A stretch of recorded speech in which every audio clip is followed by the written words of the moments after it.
ಅಬ್ದುಲ್ ಕಲಾಂ ಅವರ ಯಶಸ್ಸಿನ ಮಾತುಗಳು. ನಿನ್ನ ಪ್ರಯತ್ನವಿಲ್ಲದೆ ನೀನು ಯಶಸ್ಸಾಗಲು ಸಾಧ್ಯವೇ ಇಲ್ಲ. ನಿನ್ನ ಸಂಪೂರ್ಣ ಪ್ರಯತ್ನ ನಿನ್ನ ಕೆಲಸದಲ್ಲಿದ್ದರೆ ನೀನು ವಿಫಲವಾಗಲು ಸಾಧ್ಯವೇ ಇಲ್ಲ. ನಿರಂತರವಾಗಿ ನೀನು ಕನಸು ಕಾಣು.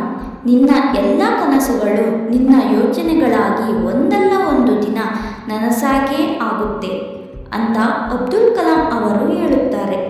ಅಬ್ದುಲ್ ಕಲಾಂ ಪ್ರಕಾರ ಜೀವನದಲ್ಲಿ ನೀನು ಗೆಲ್ಲಬೇಕಾದರೆ ಪ್ರಮುಖವಾಗಿ ಈ 3 ವಿಷಯಗಳನ್ನು ಯಾರೊಂದಿಗೂ ಹಂಚಿಕೊಳ್ಳಬೇಡ ಎಂದು ಹೇಳುತ್ತಾರೆ. ಮೊದಲನೆಯದು ನಿನ್ನ ನೋವು. ಪ್ರತಿಯೊಬ್ಬರಿಗೂ ಜೀವನದಲ್ಲಿ ತಮ್ಮದೇ ಆದ ಸಮಸ್ಯೆಗಳಿವೆ, ನೋವುಗಳಿವೆ, ಸಂಕಟಗಳಿವೆ, ಕಷ್ಟಗಳಿವೆ. ಆದರೆ ಅದೆಲ್ಲವನ್ನು ದಾಟಿ ಮುನ್ನುಗ್ಗಿದರೆ ಮಾತ್ರ ನೀನು ಜೀವನದಲ್ಲಿ ಯಶಸ್ಸಾಗಲು ಸಾಧ್ಯ. ಆ ಮುಖ್ಯ ಘಟ್ಟದಲ್ಲಿ ನೀನು ನಿನ್ನ ನೋವುಗಳನ್ನು ಯಾರೊಂದಿಗೂ ಹಂಚಿಕೊಳ್ಳಬೇಡ. ಯಾಕಂದರೆ ಇಲ್ಲಿ ನಿನ್ನ ನೋವುಗಳಿಗೆ ಸ್ಪಂದಿಸುವ ಜನಗಳಿಗಿಂತ ನಿನ್ನ ನೋವುಗಳನ್ನು ನೋಡಿ ನಗುವವರೇ ಹೆಚ್ಚಾಗಿದ್ದಾರೆ. ಸಕ್ಸಸ್ ಸಿಗಬೇಕಾದ್ರೆ ಕಷ್ಟಗಳನ್ನು ಎದುರಿಸಬೇಕು. ನಿನ್ನ ನೋವುಗಳೇ ಯಶಸ್ಸಿನ ಮುಖ್ಯ ಭಾಗವಾಗಿರುತ್ತದೆ. ಕಷ್ಟಗಳು ಬಂದಿವೆ ಅಂತ ಇಷ್ಟಪಟ್ಟಿದ್ದನ್ನು ಬಿಡಬೇಡ. ಇವತ್ತಿನ ದಿನ ಕಷ್ಟವಾಗಿರಬಹುದು, ನಾಳೆ ಅದಕ್ಕಿಂತ ಕೆಟ್ಟದಾಗಿರಬಹುದು. ಆದರೆ ಮುಂದೊಂದು ದಿನ ಎಲ್ಲವೂ ಸಂತೋಷವಾಗಿರುತ್ತದೆ. ಎರಡನೆಯದು ನಿನ್ನ ಗುರಿ. ನೀನು ನಡೆಯುವ ದಾರಿಯಲ್ಲಿ ನಿನಗೆ ಕೆಲವು ಅಡೆತಡೆಗಳು ಬರುವುದು ಸಹಜ. ಹಾಗಂತ ಅಲ್ಲೇ ಸೋಲೊಪ್ಪಿಕೊಂಡು ಕೆಳಗೆ ಕೂರಬಾರದು. ಅದನ್ನು ಎದುರಿಸಿ ನಿಂತು ಗೆಲ್ಲಬೇಕು. ಆದರೆ ನೀನು ನಿನ್ನ ಗುರಿಯನ್ನು ಮುಟ್ಟುವ ಹಾದಿಯಲ್ಲಿ ಯಾರೊಂದಿಗೂ ನಿನ್ನ ಗುರಿಯ ಬಗ್ಗೆ, ನಿನ್ನ ಕನಸಿನ ಬಗ್ಗೆಯೂ ಮಾತನಾಡಬೇಡ.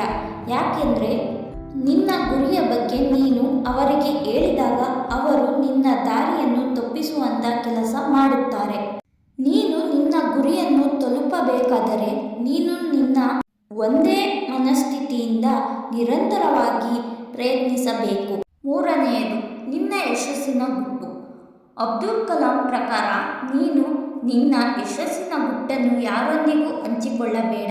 ಯಾಕೆಂದರೆ ನಿನ್ನ ದಾರಿಯನ್ನು ಅವರು ಕೂಡ ಕಾಪಿ ಮಾಡ್ತಾರೆ.